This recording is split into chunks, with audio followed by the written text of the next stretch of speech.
Pues 6 minutos pasan de las 12 del mediodía. Recibimos ya a Juan Esteve, director de inversiones de Cow Markets. Juan, muy buenos días. Hola, muy buenos días.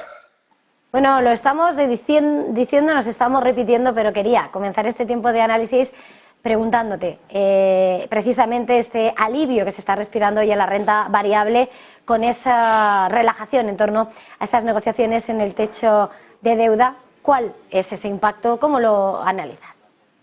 Bueno, lógicamente también es algo, pensemos que no es algo nuevo que ha ocurrido en este ejercicio, es algo que ya ha ocurrido durante varias ocasiones en el cual siempre se ha planteado si podía ocurrir ese escenario de default. Sí que es cierto que ayer por la noche los mercados americanos cerraron en positivo, también preveyendo esa relajación de esas tensiones, y aunque esta mañana el mercado europeo sí que ha empezado con leve tono rojo, parece que poco a poco las aguas van volviendo a su cauce. Yo creo que ahora mismo no podemos plantear esa situación.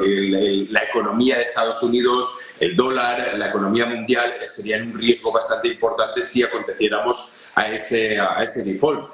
Pero yo creo que la mayoría de los analistas, igual que ha dicho de Guindos, que lo habéis comentado anteriormente en vuestro programa, ha dicho que es una posibilidad muy remota. Yo continúo pensando que es una posibilidad que no va a ocurrir. Con lo cual, los mercados vuelven a tener cierta tranquilidad y podemos acontecer a una nueva calma en los mercados que puede ser también aupada ante ciertas subidas.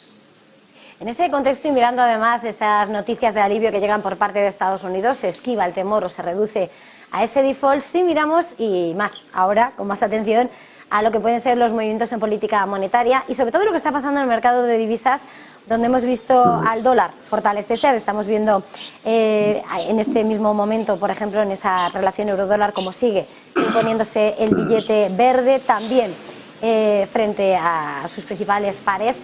¿Por qué? ¿Por qué esa fortaleza del dólar? Yo creo que aquí hay tres razones que quizás serían las más importantes. Una, lógicamente, es la inflación en Estados Unidos, que pesa muchísimo para esa fortaleza del dólar. Luego tendríamos una quizá también muy importante, que es que está trabajando como valor refugio. Hay muchísimas inversiones que están viendo hacia las divisas, viendo que hay cierta marea en la renta variable. No está muy claro hacia qué dirección puede ir. Y lógicamente también esta situación en la que ya descartemos un default en el techo de deuda de Estados Unidos también está favoreciendo, porque uno de los principales problemas que podría haber en el default sería precisamente una caída del dólar. Entonces yo creo que estos tres factores son los que están focalizando hacia ese dólar fuerte que estamos teniendo ya durante muchísimo tiempo. También es cierto que no esperábamos un dólar tan fuerte durante un periodo de tiempo tan largo, pero yo creo que esas son las tres claves que nos pueden conducir a entender esa fortaleza. Entre otras cuestiones que quería poner sobre la mesa, Juan, esta mañana, estábamos señalando como ahora ya, una vez que se despeja el temor sobre el techo de deuda y sobre la solvencia, ese posible escenario de default en Estados Unidos, ya podemos pararnos a detenernos a esos datos macroeconómicos. No solo en Estados Unidos, venimos en plena resaca de lo que ha sido el dato de inflación en la eurozona, una de esas referencias claves en el que hemos visto esa obstinación, sobre todo en la subyacente, y sobre todo cómo siguen presionando los precios en los servicios, con ese componente y medio de ese mandato del BCE de atajar los precios. ¿Qué es lo que podemos esperar? Bueno, aquí podemos esperar que el Banco Central Europeo continúe siendo agresivo con las subidas de tipos. Lógicamente, desde esos niveles bajos que tuvimos el 6,9 en marzo, ahora volvemos a estar en el 7, no se está haciendo o no está teniendo una repercusión directa sobre la inflación en la política monetaria, con lo cual es esperable pensar que el Banco Central Europeo va a continuar su lucha para poder llegar a ese objetivo del 2%.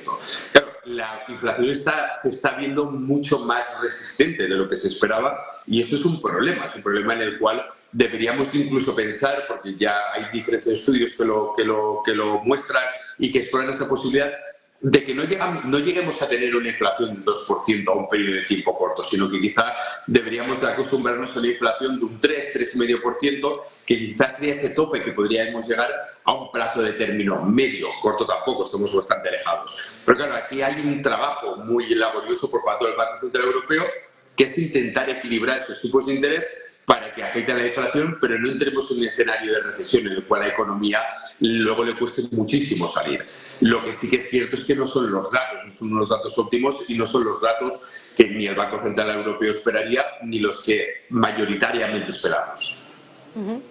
En ese contexto y mirando a esas grandes cuestiones que vigila de cerca el mercado que cotiza, también quería preguntarle sobre todos los asuntos. Viene a raíz de un titular de esta mañana, un gran protagonista como es British Telecom. Estamos viendo cómo se hunde hoy la cotización por ese plan de reestructuración, en el que, y ahí es donde quería yo introducir la entrevista a esta hora, esta charla a esta hora de la mañana, porque ese recorte de personal llega avivado, entre otras cuestiones, por la inteligencia artificial. Cómo se va a suplir esa mano de obra humana por esa inteligencia, en un momento en el que estamos pendientes de la introducción de la regulación, los temores, los riesgos.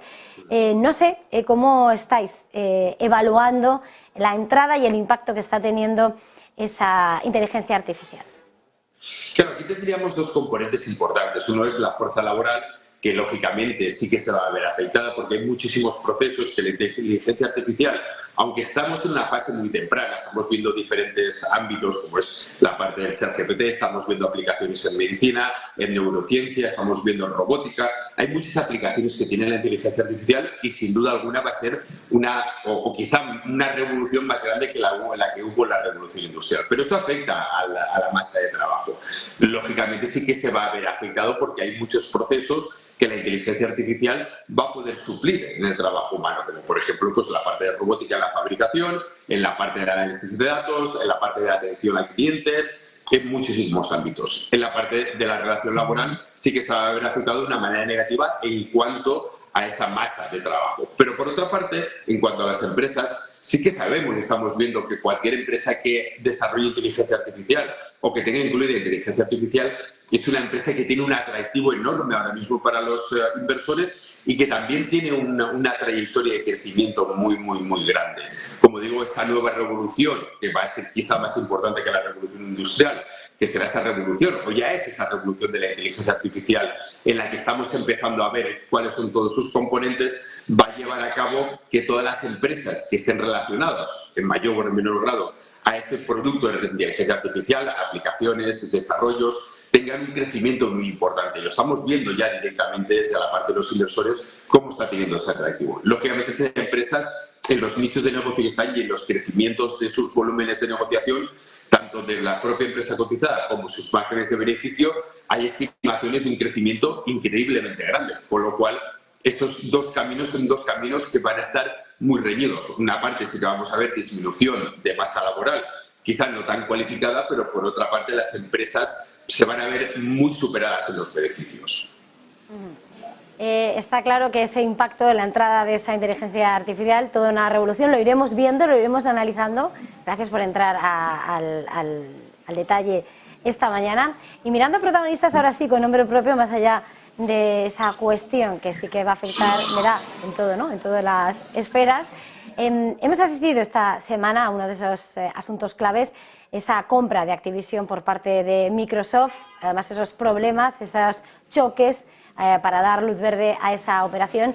Y en este punto quería que nos centrásemos hasta ahora en torno a esa operación. Claro, esta operación ahora o quizá Microsoft y Activision han salvado un primer escollo. Aún les queda la regulación de Estados Unidos, la regulación de Reino Unido, pero esto es un acuerdo tan importante que puede llevar tanto a la compañía Microsoft hacia unos niveles de beneficio increíblemente altos que sí que estamos mirándolo con muchísimo detalle.